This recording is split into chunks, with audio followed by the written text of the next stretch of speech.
नमस्कार प्रिय विद्यार्थियों, आप सभी का स्वागत है आपके अपने यूट्यूब चैनल को करिकुलर मास्टर में। आज की वीडियो के माध्यम से हम लोग चर्चा करेंगे मानव मूल्य एवं पर्यावरण अध्ययन से बनने वाले मोस्ट इंपॉर्टेंट ऑब्जेक्टिव टाइप के प्रश्नों के बारे में।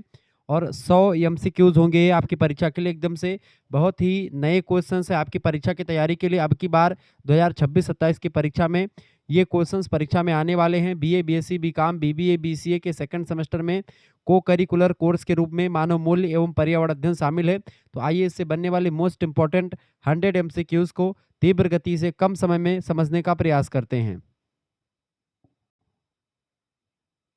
यह क्वेश्चन पेपर आपका 2026 का ही क्वेश्चन पेपर है, human values and environmental studies का, मानव मूल्य और पर्यावरण अध्ययन का। आइए इसके बहुत ही महत्वपूर्ण प्रश्नों की तरफ हम नजर डालते हैं और इंपॉर्टेंट प्रश्नों को समझने का प्रयास करते हैं।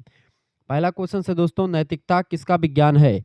नैतिकता, ethics is the science of. नैतिकता किसका विज्ञान है दोस्तों? सौंदर्य का बिल्कुल भी नहीं, सत्य का भी नहीं है और मन का भी नहीं है, आचरण का विज्ञान है। ऑप्शन नंबर इसका सी करेक्ट आंसर। नैतिकता किसका विज्ञान है? आचरण का विज्ञान है। नैतिकता शब्द को अंग्रेजी में एथिक्स कहा जाता है। एथिक्स शब्द की उत्पत्ति ग्रीक शब्द इथोस से हुई है, जिसका अर्थ होता है चरित्र या रीति रिवाज। ठीक है, ये बात आप ध्यान रखेंगे, परीक्षा में प्रश्न ये भी आया हुआ है। दूसरा क्वेश्चन से, विश्व पर्यावरण दिवस मनाया जाता है। World environmental day is celebrated on. 5 जून को मनाते हैं दोस्तों। ऑप्शन नंबर इसका सी करेक्ट आंसर हो जाएगा। ठीक है, संयुक्त राष्ट्र संघ के द्वारा 1972 में इस स्टॉकहोम सम्मेलन के दौरान इस दिवस को मनाने की घोषणा की गई थी और इसके बाद पहला विश्व जो पर्यावरण दिवस मनाया गया था 1974 में ही मनाया गया था। कब?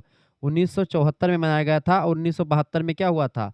1972 में जो है दोस्तों सम्मेलन हुआ था, इस स्टॉकहोम सम्मेलन। ठीक है, उसी पर जो है इन्वायरमेंट को लेकर के बात हुई थी। केवल एक पृथ्वी यानी ओनली वन अर्थ की थीम के साथ इसको मनाया गया था।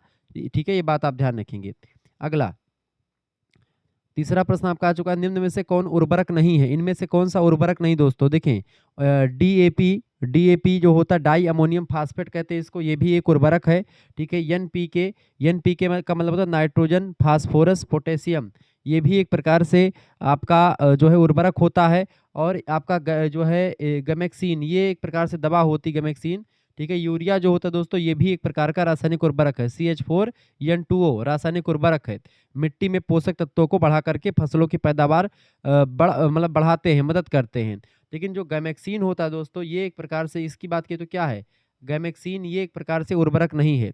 गैमेक्सीन को बेंजीन हेक्साक्लोराइड कहा जाता है, BHC कहा जाता है। एक तीव्र कीटनाशक है, ये कीड़ों को मारता है। इसका उपयोग फसलों और घरों में कीड़े मकोड़ों को मारने के लिए किया जाता है। ठीक है, मिट्टी की उर्वरक क्षमता को बढ़ाने के लिए नहीं। सी ऑप्शन इसका राइट आंसर होगा। 4 नंबर प्रश्न आपका आ चुका है, पारंपरिक ज्ञान किसमें मदद करता है दोस्तों? पारंपरिक ज्ञान, ट्रेडिशनल नॉलेज हेल्प्स इन, ये मदद करता है सस्टेनेबल डेवलपमेंट में, सतत विकास में मदद करता है। इसका डी ऑप्शन करेक्ट आंसर हो जाएगा। ठीक है, आगे बढ़ते हैं। 5 नंबर प्रश्न आपका आ चुका है, भारत में कौन सी खेती पारंपरिक है? बताएंगे। Which farming practice is traditional in India. Bharat में कौन सी खेती पारंपरिक है? तो जैविक खेती भारत में पारंपरिक खेती है। Organic farming, A option correct answer होगा। इसमें गाय के गोबर की खाद, कंपोस्ट, केचुआ की खाद और नीम के अर्क जैसे प्राकृतिक तत्वों का उपयोग करके खेती करी जाती है। वर्तमान में पर्यावरण की सुरक्षा के लिए इस पद्धति को फिर से अपनाया जा रहा है। और सिक्किम भारत का पूर्ण जैविक राज्य यानी 100% ऑर्गेनिक स्टेट घोषित हो चुका है, क्योंकि वहां पर ऑर्गेनिक खेती ही होती है। ठीक है, ये चीजें ध्यान रखेंगे। आगे बढ़ते हैं और भी चीजों को जानने का प्रयास करते हैं। वीडियो को लाइक और चैनल पर नए तो सब्सक्राइब कर दीजिएगा। हमारा दूसरा चैनल है को करिकुलर मास्टर, जहाँ पर मतलब कि को करिकुलर मास्टर पर तो वीडियोज ही देख रहे हैं। शुक्ला स्टडी पॉइंट और बीए करेकर उन चैनल को भी सब्सक्राइब कर लीजिएगा। आपकी परीक्षा के दृष्टिकोण से बहुत ही महत्वपूर्ण है, बहुत ही जबरदस्त है। ठीक है, चलिए आगे बढ़ते हैं दोस्तों। 6ठा नंबर प्रश्न आपकी स्क्रीन पर आ चुका है। प्रश्न है, पारंपरिक ज्ञान क्या है? बताएंगे दोस्तों, पारंपरिक ज्ञान क्या है दोस्तों? तो पूर्वजों से प्राप्त ज्ञान को पारंपरिक ज्ञान कहते हैं। ऑप्शन नंबर इसका सी करेक्ट आंसर होगा। नॉलेज फ्रॉम, ठीक है, जो पूर्वज होते हैं उन्हीं से जो ज्ञान प्राप्त होता है उनको हम लोग क्या बोलते हैं? उन्हीं को हम पारंपरिक ज्ञान बोलते हैं। EMS का प्रयोग किसको करना चाहिए दोस्तों? EMS, who is required to use EMS? EMS का फुल फॉर्म होता है इन्वायरमेंटल मैनेजमेंट सिस्टम। ठीक है, पर्यावरणीय प्रबंधन प्रणाली। वैसे तो इसका उपयोग कोई भी कर सकता है दोस्तों, लेकिन यह मुख्य रूप से सभी उद्योगों के लिए सबसे आवश्यक होती है। बेसिकली सभी उद्योगों के लिए। ऑप्शन नंबर इसका ए करेक्ट आंसर हो जाएगा। ठीक है, उद्योगों से निकलने वाले कचरे, जहरीली गैसों और अपशिष्ट पदार्थों के कारण सबसे अधिक प्रदूषण होता है। और ईएमएस जो होता है ये लागू करने से उद्योग अपने पर्यावरण संबंधी नुकसान को ट्रैक कर उनको नियंत्रित करेंगे। ये एक प्रकार से चीजें बताई गई हैं। 8 नंबर क्वेश्चन आपका चुका है, ईएमएस संगठनों की किसमें मदद करना करना होता है, बताएं। प्रश्न पूछा गया है, ईएमएस संगठनों की किसमें मदद करता है। ये एक प्रकार से प्रदूषण और अपशिष्ट को, यानी जो कचरा होता है उसको प्रबंधित करता है, मैनेज करता है। इसका ए ऑप्शन राइट आंसर होगा।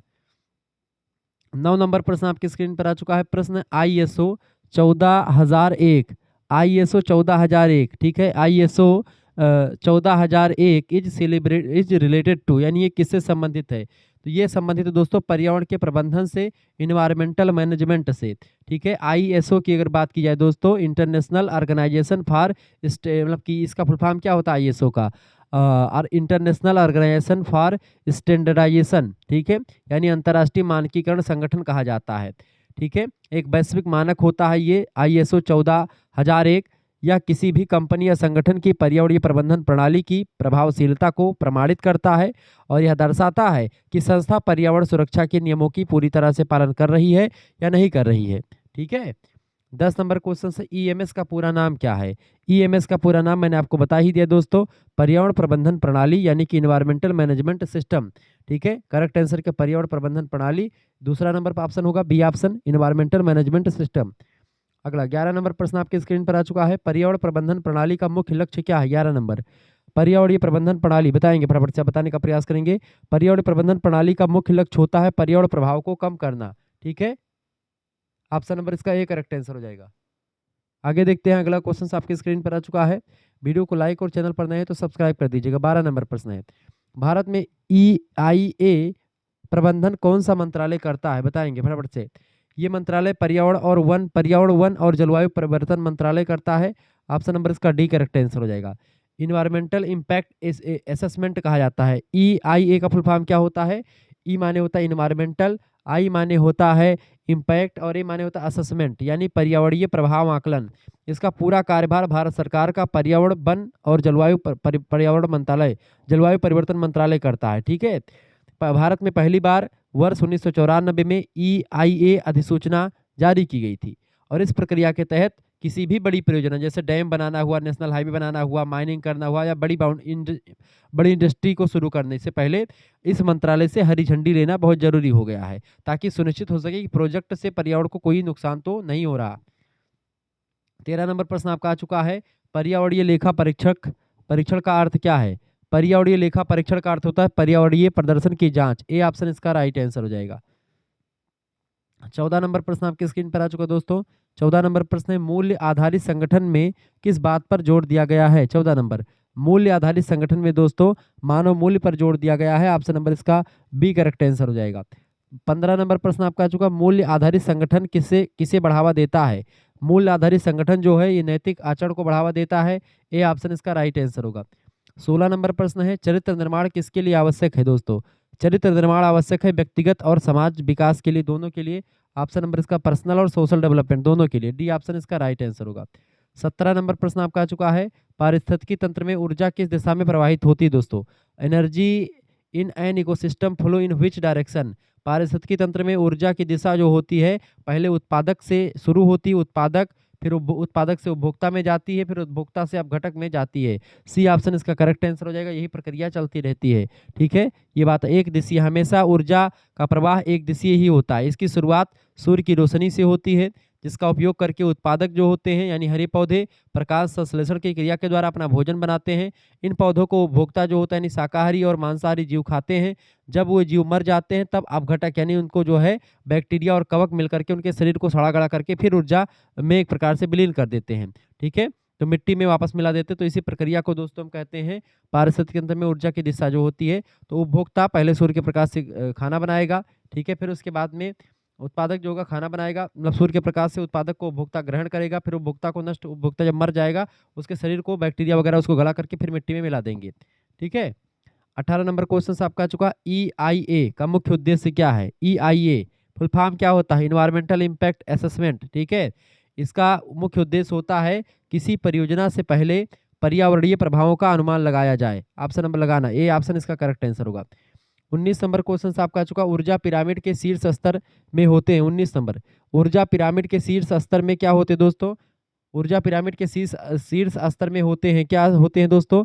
मांसाहारी होते हैं। ऑप्शन नंबर इसका सी करेक्ट आंसर हो जाएगा। ठीक है, पारिस्थितिकी तंत्र में ऊर्जा का पिरामिड सदैव सीधा होता है और इस पिरामिड के आधार पर सबसे अधिक ऊर्जा के साथ उत्पादक जो होते हैं पौधे होते हैं। इसमें ऊपर शाकाहारी और सबसे शीर्ष पर जो होते हैं उच्च मांसाहारी जीव होते हैं, जैसे शेर हो गया, चीता हो गया, बाज हो गया, ये सब आते हैं।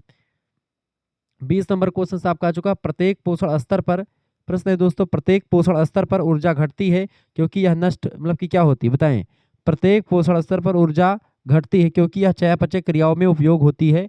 ऑप्शन नंबर इसका बी करेक्ट आंसर होगा। यानी कि ऊर्जा जो होती है नष्ट इसलिए होती है क्योंकि चयापचय में, यानी कि जो है आप खाते तो उसमें भी ऊर्जा खत्म होती है। जैसे कि ऊर्जा का 10% का जो नियम चलता है, इस नियम के अनुसार जब ऊर्जा एक पोषण स्तर से दूसरे पोषण स्तर में जाती है तो 10% ऊर्जा ही आगे स्थानांतरित होती है। बाकी 90% ऊर्जा जो होती है वो जीव द्वारा अपनी खुद की जैविक और चयापचय क्रियाओं जैसे श्वसन में, पाचन में, दौड़ने भागने में खर्च हो जाती है।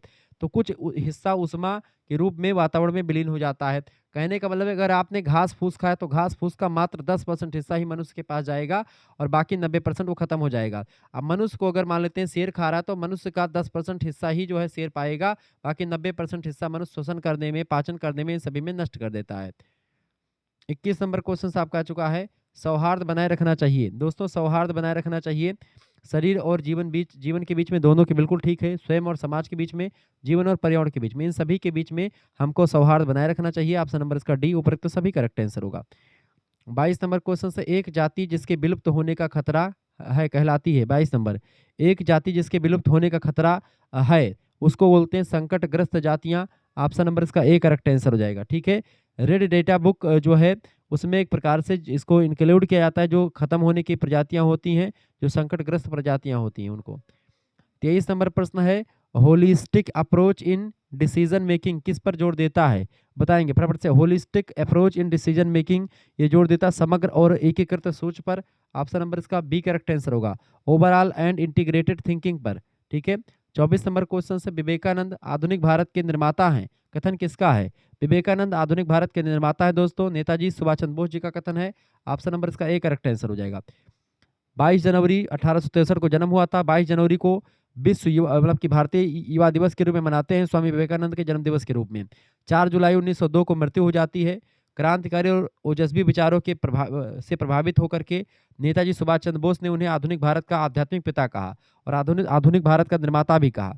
स्वामी जी ने 1893 में अमेरिका के शिकागो में आयोजित विश्व धर्म संसद की जो सम्मेलन हुई थी उसमें ऐतिहासिक भाषण दिया था और पूरे संसार में डंका बजाया था भारतीय संस्कृति का। और बाद में उन्होंने रामकृष्ण मिशन की स्थापना करी 1897 में। उनके गुरु का नाम था रामकृष्ण मिशन, ये बात रामकृष्ण उनके गुरु का नाम, रामकृष्ण परमहंस उनके गुरु जी का नाम था, ये बात भी आप ध्यान रखेंगे। अगला 25 नंबर क्वेश्चन से, खाद्य श्रृंखला का सही क्रम इनमें से कौन सा है बताएंगे। Which is the correct sequence of food chain. खाद्य श्रृंखला का सही क्रम है दोस्तों, इनमें सबसे पहले घास आएगी। घास प्रकाश संश्लेषण के द्वारा जो है प्राथमिक उत्पादक है जो सूर्य के प्रकाश से भोजन बनाएगी। फिर खरगोश जो होगा दोस्तों, खरगोश उस घास को खाएगा, शाकाहारी जीव है जो घास खाता है। खरगोश को लोमड़ी खा जाती है। ठीक है, लोमड़ी प्राथमिक मांसाहारी जो खरगोश को भी खा जाती है। अब लोमड़ी को सिंह खा जाता है तो सिंह क्या है? ये एक प्रकार से शीर्ष मांसाहारी है जो लोमड़ी का शिकार भी कर लेता है। तो इस तरीके से ऑप्शन नंबर इसका ए करेक्ट आंसर हो जाएगा। ये खाद्य श्रृंखला का सही क्रम है। 26 नंबर प्रश्न, जैव मूल्यांकन के जैव मूल्यांकन में अक्सर किन जीवों का उपयोग किया जाता है? तो जैव मूल्यांकन में दोस्तों पर्यावरण की गुणवत्ता जानने के लिए बताएं किन जीवों का उपयोग किया था। 26 नंबर, जैव मूल्यांकन में अक्सर किन जीवों का उपयोग करते हैं? तो कीट और शैवाल का उपयोग करते हैं। ऑप्शन नंबर इसका डी करेक्ट आंसर हो जाएगा। जैव मूल्यांकन का उपयोग किस लिए किया जाता है? जैव मूल्यांकन का उपयोग दोस्तों करते हैं हम लोग पर्यावरण की गुणवत्ता को जानने के लिए। ऑप्शन नंबर इसका बी करेक्ट आंसर हो जाएगा। ठीक है, 28 नंबर क्वेश्चन से, कौन सी पारंपरिक भारतीय प्रथा मृदा संरक्षण में मदद करती है बताएंगे। कौन सी भारतीय पारंपरिक जो है प्रथा मृदा संरक्षण में मदद करती है? तो सीढ़ीदार खेती जो होती है मदद करती है दोस्तों। क्या मदद करती है? सीढ़ीदार खेती जो होती है मदद करती है।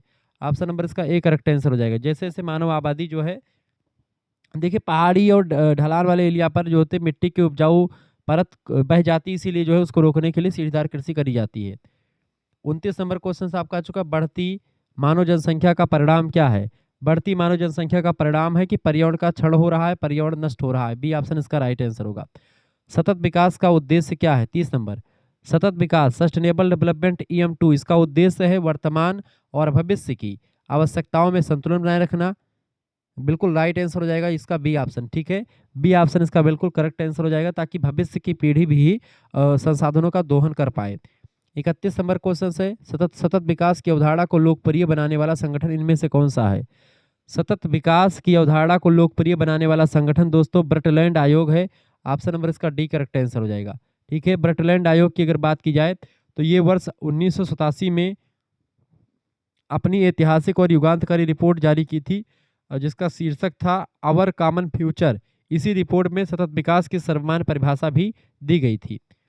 अगला 32 नंबर क्वेश्चन से आपका आ चुका है, भारत में संयुक्त राष्ट्र के सतत विकास लक्ष्यों को किस वर्ष अपनाया गया था?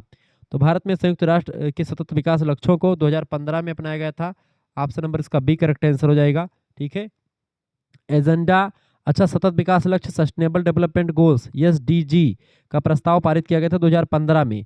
एजेंडा 2030 भी कहते हैं इसको, एजेंडा 2030, क्योंकि इसमें 17 लक्ष्य रखे गए थे और 17 लक्ष्यों को पूरा करने का उद्देश्य 2030 तक रखा गया था। ये बात आप ध्यान रखेंगे।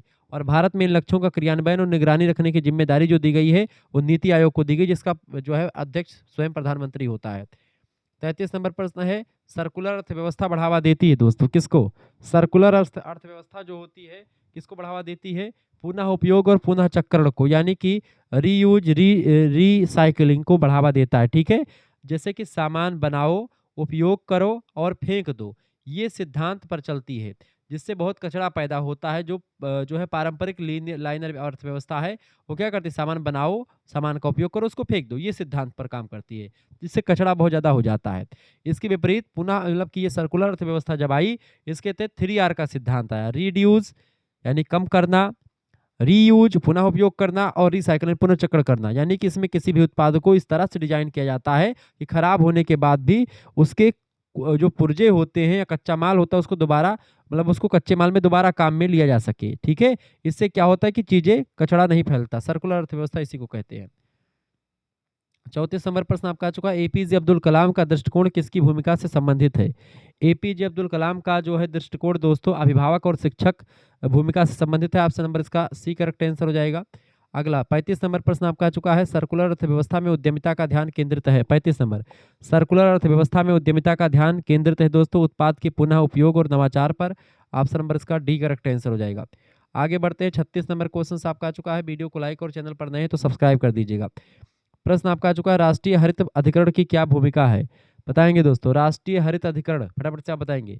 राष्ट्रीय हरित अधिकरण यानी कि जिसको आप नेशनल ग्रीन ट्रिब्यूनल एनजीटी कहते हैं। एनजीटी का फुल फॉर्म क्या है? National green tribunal. पर्यावरणीय विवादों का समाधान करने के लिए ये एक प्रकार से इसकी भूमिका होती है। ए ऑप्शन करेक्ट आंसर हो जाएगा, ठीक है। एनजीटी नेशनल ग्रीन ट्रिब्यूनल इसका फुल फॉर्म होता है, ये बात आप ध्यान रखेंगे। पर्यावरण में पारंपरिक ज्ञान का क्या महत्व है? पर्यावरण पारंपरिक ज्ञान का महत्व सतत जीवन में मदद करता है ये, ठीक है। Helps in sustainable living, C option. 38 number question से आपका आ चुका है, पर्यावरण कानून का मुख्य उद्देश्य क्या है? पर्यावरणीय कानून का मुख्य उद्देश्य यही होता है दोस्तों कि पर्यावरण की रक्षा की जा सके, पर्यावरण की गुणवत्ता को बचाए रखा जा सके।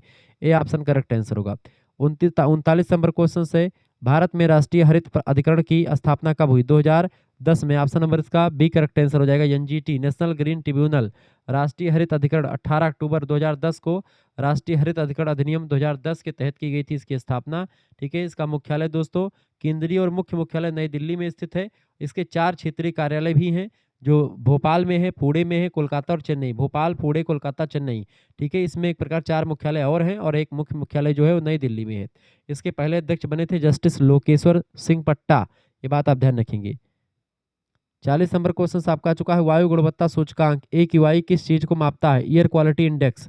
इसका फुल फॉर्म क्या होता है? AQI का एयर क्वालिटी इंडेक्स, वायु गुणवत्ता सूचकांक हिंदी में, अंग्रेजी में एयर क्वालिटी इंडेक्स। ये दोस्तों वायु प्रदूषण का स्तर मापता है। ऑप्शन नंबर इसका बी करेक्ट आंसर हो जाएगा, ठीक है। अगर वायु प्रदूषण के स्तर की अगर बात की दोस्तों तो PM 2.5 ये सूक्ष्म कण होता है, PM 10 धूल का कण होता है, nitrogen oxide N2O, SO2 sulphur dioxide, carbon monoxide CO, ozone यानी O3 लेयर O3 और NH3 अमोनिया और पीवी लेड, सीसा, इन 8 प्रदूषकों को निगरानी रखता है एक्यूआई इंडेक्स में। ठीक है, क्या क्या होता है? पीएम 2.5 सूक्ष्मकण होता है, इसको मापा जाता है। पीएम 10 को मापा जाता है। N2 nitrogen dioxide, sulphur dioxide, carbon monoxide, ozone, ammonia, lead, सीसा, जिसको कहते हैं। तो 8 जो है प्रदूषक होते हैं। इन्हीं 8 प्रदूषकों पर नजर रखी जाती है। ठीक है, एयर क्वालिटी इंडेक्स का स्तर 0 से 500 के पैमाने पर जो है देखा जाता है। 41 नंबर, एनजीटी का पूरा नाम क्या है? राष्ट्रीय हरित अधिकरण, यानी कि national green tribunal. C option इसका राइट आंसर हो जाएगा। आगे बढ़ते हैं। इसकी स्थापना 1900 मतलब की कब हुई थी? 2010 में। 42 नंबर, कौन सा ग्रंथ प्रबंधन में तकनीक के रूप में उल्लेखित है? प्रबंधन के रूप में, तकनीक के रूप में भगवत गीता है।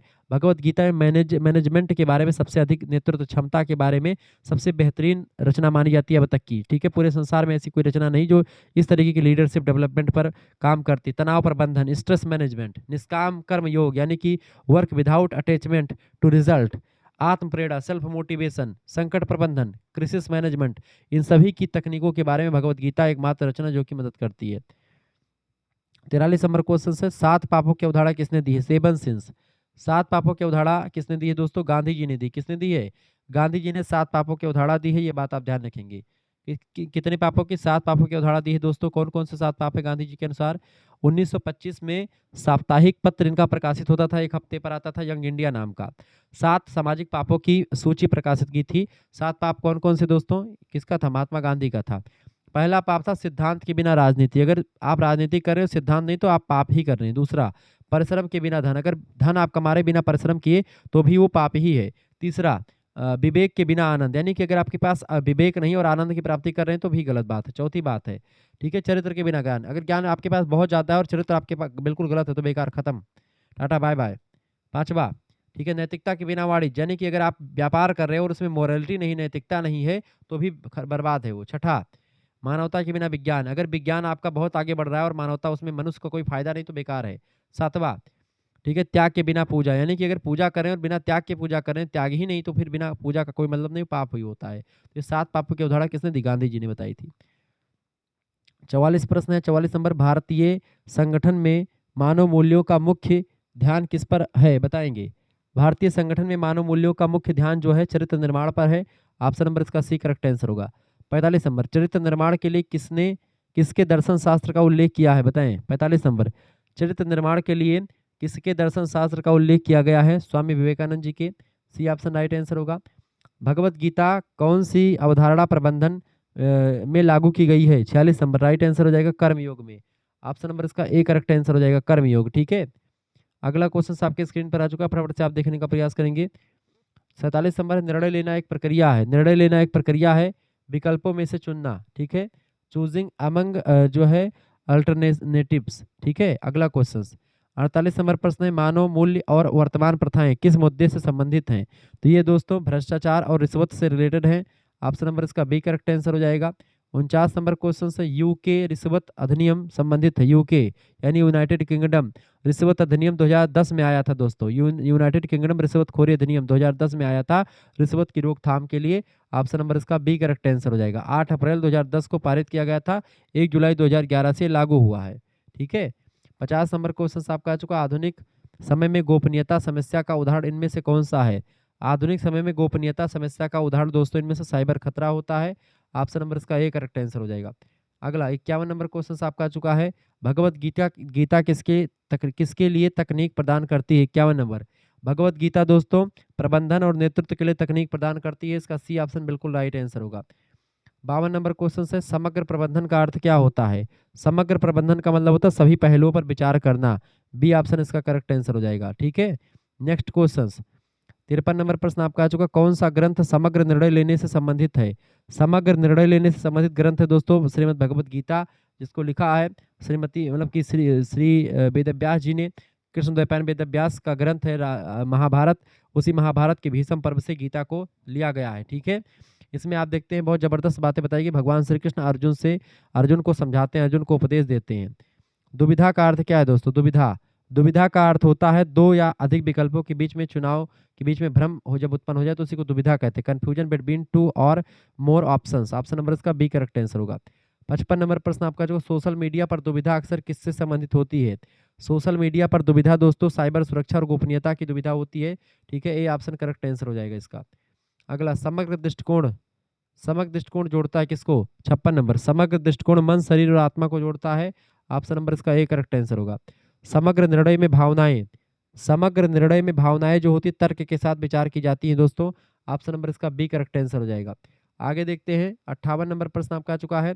भगवत गीता किस पर जोर देती है दोस्तों? भगवत गीता अनासक्ति और कर्तव्य पर जोर देती है। इसका सी ऑप्शन करेक्ट आंसर हो जाएगा। गीता का केंद्रीय संदेश क्या है? अनासक्ति और अपने कर्तव्य के पालन पर। अर्जुन भगवान श्री कृष्ण से कहते हैं कि फल की आसक्ति छोड़े बिना कर्म करने से मनुष्य बंधनों में नहीं बंधता है। अपने धर्म और कर्तव्य का पूरी निष्ठा से पालन करना ही सबसे बड़ा योग होता है। ठीक है, अगला सी ऑप्शन करेक्ट आंसर होगा। 59 नंबर क्वेश्चन से प्रबंधन में दुविधाएं मदद करती हैं। प्रबंधन में दुविधाएं जो होती हैं आलोचनात्मक सोच में मदद करती हैं। ऑप्शन नंबर इसका डी करेक्ट आंसर होगा। मानव मूल्य क्या है दोस्तों? बताएंगे 60 नंबर। मानव मूल्य व्यवहार को निर्देशित करने वाले नैतिक सिद्धांतों को मानव मूल्य कहते हैं। ए ऑप्शन इसका राइट आंसर होगा। जैसे कि सत्य, ईमानदारी, करुणा, सम्मान, अहिंसा, ये सब मानव मूल्य हैं। पारिस्थितिकी पिरामिड दर्शाते हैं। पारिस्थितिकी पिरामिड दोस्तों ऊर्जा या जैव द्रव्यमान का वितरण दर्शाते हैं। ऑप्शन नंबर इसका ए करेक्ट आंसर हो जाएगा। ठीक है, पारिस्थितिकी पिरामिड का विचार सबसे पहले चार्ल्स एल्टन ने दिया था। कब दिया था? 1927 में। तो आपसे पूछेगा पारिस्थितिकी पिरामिड का सिद्धांत किसने दिया? तो चार्ल्स एल्टन ने दिया था। कब दिया? 1927 में दिया था। 62 नंबर क्वेश्चन आप देखेंगे। कौन सा मानव गतिविधि जैव विविधता की हानि को सबसे अधिक प्रभावित करती है? करेक्ट आंसर हो जाएगा वनों की कटाई अगर आप करते हैं तो जैव विविधता को बहुत ज़्यादा नुकसान होता है। ठीक है, प्राथमिक और भयंकर कारण यही है कि अगर आप वनों की कटाई करेंगे तो जंगलों को काटेंगे तो लाखों वन्य जीव और वनस्पतियां, प्राकृतिक आवास हमेशा के लिए नष्ट हो जाएंगे, जिससे कई प्रजातियां विलुप्त होने के कगार पर पहुंच चुकी हैं जंगलों की कटाई की वजह से ही। 63 नंबर क्वेश्चन आपका आ चुका है। पर्यावरण संरक्षण का अंतिम उद्देश्य क्या है? पर्यावरण संरक्षण का अंतिम उद्देश्य दोस्तों सभी प्रजातियों के लिए सतत जीवन। ठीक है, B option sustainable life for all species, जबकि सतत जीवन जो रहे सभी जो है प्रजातियों के लिए। 64 नंबर प्रश्न है CSR का पूरा नाम क्या है? CSR कारपोरेट सामाजिक उत्तरदायित्व, कारपोरेट सोशल रिस्पॉन्सिबिलिटी कहा जाता है, यानी कारपोरेट सामाजिक उत्तरदायित्व या कारपोरेट सोशल रिस्पॉन्सिबिलिटी। भारत दुनिया का पहला ऐसा देश है जिसने कंपनी अधिनियम 2013 की धारा 135 के तहत कुछ निश्चित टर्नओवर का या लाभ कमाने वाली कंपनियों के लिए औसत शुद्ध लाभ का कम से कम 2% सामाजिक और पर्यावरण कल्याण पर खर्चा करने के लिए कानूनी रूप से अनिवार्य कर दिया है कि अगर आप पैसा खूब कमा रहे हैं, ठीक है, तो आप जो है उसको खर्च करेंगे। कारपोरेट सामाजिक उत्तरदायित्व इसका पूरा नाम है। ए ऑप्शन इसका करेक्ट आंसर होगा। 65 नंबर प्रश्न एक भारतीय नागरिक के रूप में हमें जो है दोस्तों भ्रष्टाचार का विरोध भी करना चाहिए, पर्यावरण का संरक्षण भी करना चाहिए, घूस कभी स्वीकार नहीं करना चाहिए। डी ऑप्शन उपरोक्त सभी करेक्ट आंसर होगा। 66 नंबर भ्रष्टाचार का नकारात्मक प्रभाव पड़ता है। भ्रष्टाचार का नकारात्मक प्रभाव पड़ता है किस पर दोस्तों? फटाफट से आप बताएंगे। भ्रष्टाचार का नकारात्मक प्रभाव पड़ता है देश की अर्थव्यवस्था पर, देश की संस्कृति पर और देश की सेवाओं पर, इन तीनों पर पड़ता है निगेटिव इफेक्ट किसका? भ्रष्टाचार का। ऑप्शन नंबर इसका डी करेक्ट आंसर होगा। 67 नंबर क्वेश्चन से निम्नलिखित में से कौन सा एक सकारात्मक मूल्य है? निम्नलिखित में से कौन सा एक सकारात्मक मूल्य है, पॉजिटिव वैल्यू है? आत्मसम्मान दोस्तों एक सकारात्मक वैल्यू है। ए ऑप्शन इसका करेक्ट आंसर हो जाएगा। अगला क्वेश्चन है 68 नंबर प्रश्न है आपका विश्व ओजोन दिवस प्रतिवर्ष कब मनाया जाता है? 68 नंबर विश्व ओजोन दिवस 16 सितंबर को मनाते हैं। ऑप्शन नंबर इसका ए करेक्ट आंसर हो जाएगा। ठीक है, विश्व ओजोन दिवस वर्ल्ड ओजोन डे 1987 में मॉन्ट्रियल प्रोटोकॉल हुआ था, उस पर हस्ताक्षर किए गए थे। इसका उद्देश्य था कि ओजोन परत को नुकसान पहुंचाने वाले पदार्थ खास करके CFC गैस जो है जो ओजोन को सबसे ज़्यादा नुकसान पहुंचाती है, क्लोरोफ्लोरोकार्बन गैस जो AC और फ्रिज से निकलती है, उसका उत्सर्जन कम किया जाएगा। संयुक्त राष्ट्र की महासभा ने 1994 में इस दिन को मनाने की घोषणा करी थी कि 16 सितंबर को आज से विश्व ओजोन दिवस के रूप में मनाएंगे, तब से मनाया जाता है। 69 नंबर जल चक्र को नियंत्रित करता है। जल चक्र को वन नियंत्रित करते दोस्तों। ऑप्शन नंबर इसका बी करेक्ट आंसर होगा जाएगा। ठीक है, अगला 70 नंबर क्वेश्चन से मुख्य वायु प्रदूषक इनमें से कौन सा है? मुख्य वायु प्रदूषक है दोस्तों कार्बन मोनोऑक्साइड CO2 दोस्तों वातावरण को गर्म करने के लिए जाना जाता है। CO वातावरण को प्रदूषण के लिए जाना जाता है, ये बात आप ध्यान रखें। बेहद खतरनाक और प्राथमिक गैसीय वायु प्रदूषक है जो कि एक प्रकार से वाहनों से निकलती है, उद्योगों के इंजनों के भीतर जो ईंधन दहन होता है उससे निकलती है धुआं। ठीक है, ये सब चीज़ें निकलती हैं और ये बहुत ही खतरनाक है। CO2 दोस्तों एक ग्रीन हाउस गैस है, ठीक है, लेकिन जो CO गैस है कार्बन मोनोऑक्साइड वो वातावरण को बहुत ज़्यादा प्रदूषित करती है। अगला 71 नंबर क्वेश्चन से जल और मृदा प्रदूषण का मुख्य स्रोत। जल और मृदा प्रदूषण का मुख्य स्रोत है कृषि उद्योग, खदान और ताप बिजली घर। इन सभी से जल और मृदा दोनों का प्रदूषण हो रहा है। इसका डी ऑप्शन उपरोक्त सभी करेक्ट आंसर होगा। 72 नंबर क्वेश्चन है, एगमार्क मानक की गारंटी है। एगमार्क मानक की गारंटी क्या है दोस्तों? एगमार्क जो है गुणवत्ता की जांच करता है, गुणवत्ता का मोहर लगाता है। डी ऑप्शन करेक्ट आंसर हो जाएगा। एग्रीकल्चर मार्केटिंग को एगमार्क कहते हैं बेसिकली। जैसे कि घी, मसाले, शहद, तेल पर एगमार्क का लोगो लगा रहता है तो ये प्रमाणिक चिन्ह होता है। इस बात की कानूनी गारंटी देता है कि उत्पाद भारत सरकार के विपणन यानी कि मार्केटिंग और निरीक्षण निदेशालय के द्वारा यानी क्वालिटी और शुद्धता के मानकों पर पूरी की तरह से खरा उतरा हुआ है। इसकी शुरुआत कृषि उत्पाद श्रेणीकरण और चिन्हांकन अधिनियम 1937 के तहत जो है की गई थी। एगमार्क का लोगो जो है जिस पर लगा, इसका मतलब कि वो शुद्ध क्वालिटी का है। भारतीय सरकार उसको मतलब कि बताता है कि शुद्ध है। 73 नंबर क्वेश्चन से, मानकीकरण के क्या लाभ है? मानकीकरण का लाभ है दोस्तों, डिजाइन के लिए आसान है, निर्माण करने में आसान और निर्माण और पूरा करने में आसान। डी ऑप्शन उपरोक्त सभी करेक्ट आंसर होगा। 74 नंबर क्वेश्चन आपकी स्क्रीन पर आ चुका, फटाफट से आप देखेंगे। प्रश्न, EIA का पूरा नाम क्या है? EIA मैंने कई बार बताया हुआ है, पर्यावरणीय प्रभाव मूल्यांकन, एनवायरमेंटल इम्पैक्ट असेसमेंट कहा जाता है EIA को, ठीक है। ये बात आप ध्यान रखेंगे। भारत में ये पर्यावरण संरक्षण अधिनियम 1986 के तहत संचालित किया गया था। करेक्ट आंसर क्या हो जाएगा? पर्यावरणीय प्रभाव मूल्यांकन, environmental impact assessment, B option EAI का फुल फॉर्म है। 75 नंबर, जल जीवों की अधिक विविधता का अर्थ क्या है? जल जीवों की अधिक विविधता का अर्थ होता है स्वच्छ जल। ऑप्शन नंबर इसका करेक्ट आंसर क्या हो जाएगा? सी ऑप्शन इसका राइट आंसर हो जाएगा, ठीक है। स्वच्छ जल को जल जीवों की अधिक विविधता कहते हैं। अगला क्वेश्चन, जलचरी जीवों को एक जैव सूचक क्यों माना जाता है? जलचरी जीवों को, जो जल में रहते हैं, जलचर जीवों को एक जैव सूचक इसलिए मानते हैं क्योंकि वे जल के बदलावों पर तुरंत प्रतिक्रिया करते हैं। ऑप्शन नंबर इसका डी करेक्ट आंसर। जैसे जल में कोई गड़बड़ी आती है तुरंत तो हमको इंडिकेशन देते हैं कि भाई जल में दिक्कत है, ठीक है, प्रदूषित हो चुका है जल। 77 नंबर क्वेश्चन से, कौन सा पौधा वायु प्रदूषण दर्शा सकता है? कौन सा पौधा? दोस्तों लाइकेन का पौधा जो होता है ये वायु प्रदूषित अगर है तो दर्शा सकता है। लाइकेन जो कि कवक और शैवाल के बीच एक सहजीवी संबंध होता है, वायु प्रदूषण के प्रति विशेष रूप से सल्फर डाइऑक्साइड के प्रति बेहद बेहद संवेदनशील है। जिन क्षेत्रों में वायु प्रदूषण अधिक होता है वहाँ लाइकेन पूरी तरह से नष्ट हो जाते हैं, इसलिए इन्हें वायु प्रदूषण का प्राकृतिक सूचक माना जाता है कि अगर लाइकेन पौधा सूख रहा है इसका मतलब कि वहाँ पर वायु की गुणवत्ता अच्छी नहीं है। 78 नंबर क्वेश्चन से, जैव सूचक क्या दिखाने के लिए प्रयोग किया जाता है? जैव सूचक दोस्तों प्रदूषण का स्तर दिखाने के लिए प्रयोग किया जाता है। ऑप्शन नंबर इसका सी करेक्ट आंसर हो जाएगा। अगला क्वेश्चन आपका आ चुका है 79 नंबर, जैव मूल्यांकन मुख्य रूप से क्या मापता है? जैव मूल्यांकन मुख्य रूप से दोस्तों जल और वायु की गुणवत्ता को मापता है। ऑप्शन नंबर इसका बी करेक्ट आंसर हो जाएगा। 80 नंबर क्वेश्चन आपका आ चुका है, समग्र प्रबंधन प्रेरित है। समग्र प्रबंधन प्राचीन भारतीय दर्शन से प्रेरित है। ऑप्शन नंबर इसका ए करेक्ट आंसर हो जाएगा। अगला, उदारीकरण की दुविधा संबंधित है दोस्तों। 81 नंबर, उदारीकरण की दुविधा दोस्तों स्वतंत्रता और नियंत्रण का संतुलन से संबंधित है। ऑप्शन नंबर इसका सी करेक्ट आंसर हो जाएगा। अगला क्वेश्चन 82 नंबर प्रश्न है, जैविक भोजन की दुविधा किससे जुड़ी हुई है?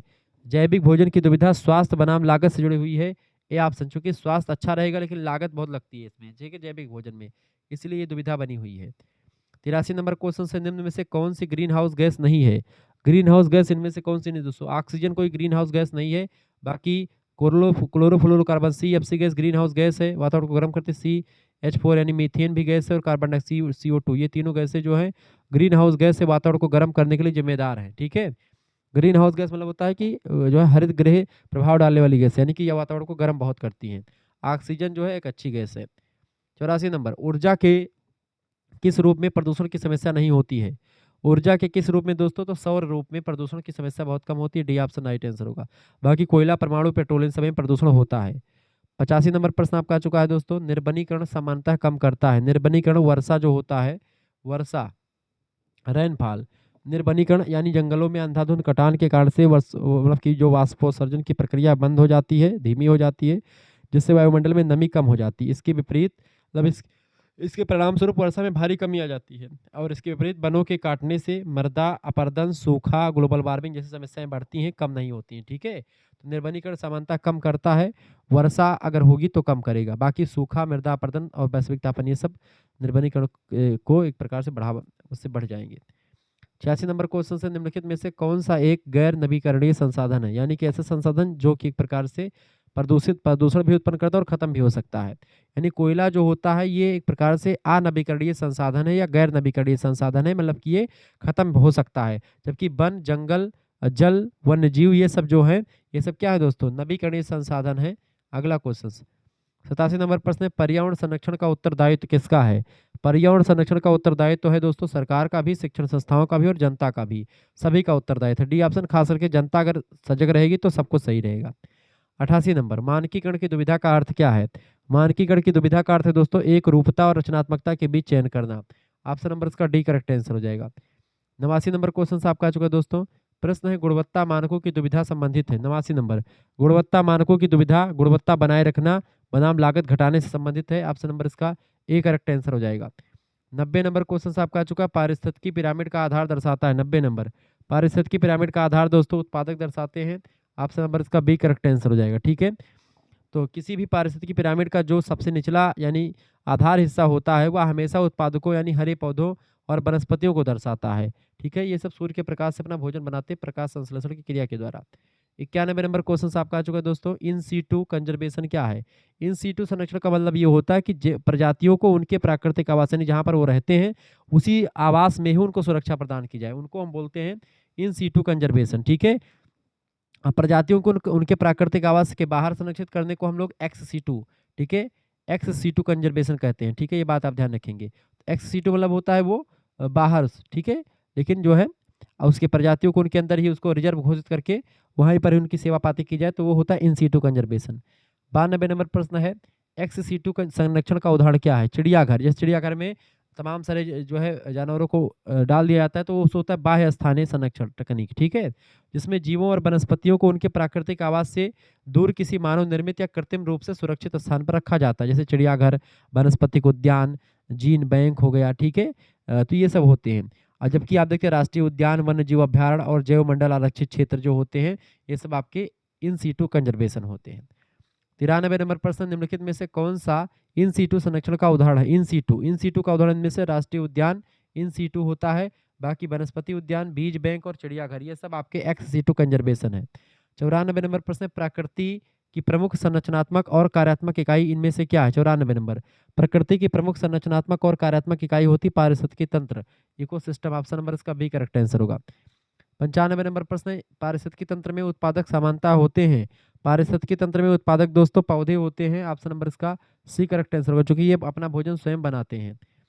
96 नंबर प्रश्न आपके स्क्रीन पर आ चुका, वीडियो को लाइक कर दीजिएगा, चैनल पर अगर नए हैं तो प्लीज चैनल को सब्सक्राइब कर दीजिएगा, क्योंकि इसी प्रकार से इन्फॉर्मेटिव वीडियो मैं लगातार आपके लिए लाता रहता हूँ। ठीक है, 96 नंबर प्रश्न है, उपभोक्ता वो जीव होते हैं जो, उपभोक्ता वह जीव होते हैं दोस्तों जो अन्य जीवों को खा जाते हैं। बी ऑप्शन इसका करेक्ट आंसर हो जाएगा। ठीक है, क्लियर।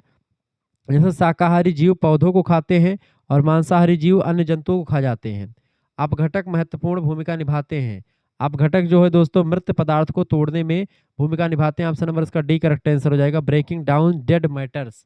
ठीक है, यानी कि जैसे मनुष्य की गाड़ी को सड़ा गड़ा करके मिट्टी में मिला देते हैं या किसी जानवर की बॉडी को। ठीक है, अगला 98 नंबर क्वेश्चन आपका आ चुका है, खाने और खाए जाने की श्रृंखला को क्या कहते हैं?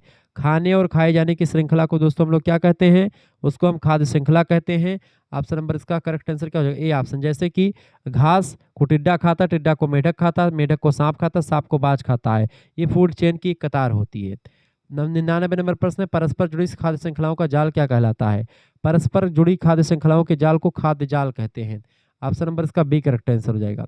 100 नंबर प्रश्न आपका आ चुका है, कौन से मूल्य धर्म और संस्कृति से परे है?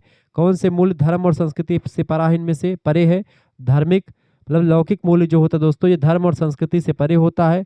डी ऑप्शन इसका करेक्ट आंसर होगा, लौकिक मूल्य। ठीक है, बाकी सांस्कृतिक, आध्यात्मिक और पारंपरिक मूल्य जो होते हैं धर्म और संस्कृति से जुड़े हुए हैं, जबकि लौकिक मूल्य जो होता है ये एक प्रकार से नैतिक मूल्य की श्रेणी में आते हैं, जैसे मानवता, वैज्ञानिक दृष्टिकोण, न्याय, समानता, ये सब होते हैं। ठीक है, तो इस तरीके से आपने 100 प्रश्न को समझ लिया, विस्तार से मैंने बता दिया है और आंसर की भी मैंने यहाँ पर लगा दी, तो आंसर की आप देख पाएंगे, आंसर की भी ये है। ठीक है, वीडियो को लाइक और शेयर कर दीजिएगा। मिलते हैं फिर नेक्स्ट वीडियो में, तब तक के लिए जय हिंद, जय भारत। आप सभी का बहुत बहुत धन्यवाद।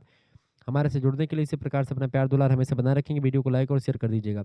अगर आपको मानव मूल्य और पर्यावरण अध्ययन के बहुत सारे प्रैक्टिस सेट चाहिए, कम से कम 10-12 प्रैक्टिस सेट, तो आप प्राप्त कर सकते हैं 9984 039 139। अगर आपका पेपर होता तो पेपर इस नंबर पर आप भेज भी दीजिएगा, ताकि मैं उसका आंसर की भी डाल दूँ। 9984 039 139 पर अपना SMS कर दीजिएगा व्हाट्सएप पर। सेकंड सेमेस्टर बीए के सभी सब्जेक्ट की तैयारी आपकी मैं करवाता हूँ, ठीक है? तो उसके लिए मात्र 100 रुपए फीस लगती है। उसमें सभी subject geography, polity, Hindi, history सभी का ऑब्जेक्टिव लिखित सभी टाइप का नोट्स आपको मिलता है और को करिकुलर के कम से कम 10 प्रैक्टिस आपको ह्यूमन वैल्यूज़ के मिल जाएँगे, ये बात आप ध्यान रखिए, मात्र 100 रुपए फीस में। अगर सेकंड एंड थर्ड सेमेस्टर का कोई बच्चा ज्वाइन होना चाहता है, तो सेकंड एंड थर्ड सेमेस्टर की फीस मात्र 150 रुपए में आपको सेकंड सेमेस्टर के सभी सब्जेक्ट और पूरा थर्ड सेमेस्टर 6 महीने तक की उसमें आपको व्हाट्सएप ग्रुप में जोड़ा जाएगा और 6 महीने तक उसमें आपको पढ़ाया जाता रहेगा। तो ये 150 वाला फीस मेरे हिसाब से ज़्यादा बेटर है, जिसमें आपको बीए से संबंधित सभी सब्जेक्ट मिलेंगे, को करिकुलर भी। क्लियर? तो बीए का मैं पढ़ाता हूँ, बाकी को करिकुलर वाला तो आप बीएससी बीकॉम वाले बच्चे पढ़ सकते हैं, अगर वीडियो देख करके ही जाएँगे तो आपका काम हो जाएगा। ठीक है, मिलते हैं फिर नेक्स्ट वीडियो में, तब तक के लिए जय हिंद, जय भारत। आप सभी का बहुत-बहुत धन्यवाद। हमारे से जुड़ने के लिए इसी प्रकार से अपना प्यार दुलार हमेशा बनाए रखेंगे। को करिकुलर मास्टर चैनल को, बीए करिकुलर को और शुक्ला एडी पॉइंट चैनल को सब्सक्राइब कर लीजिएगा। शुक्ला एडी पॉइंट आपके लिए बहुत ही बेहतरीन कंटेंट तैयार करता है। बहुत-बहुत धन्यवाद आप सभी का।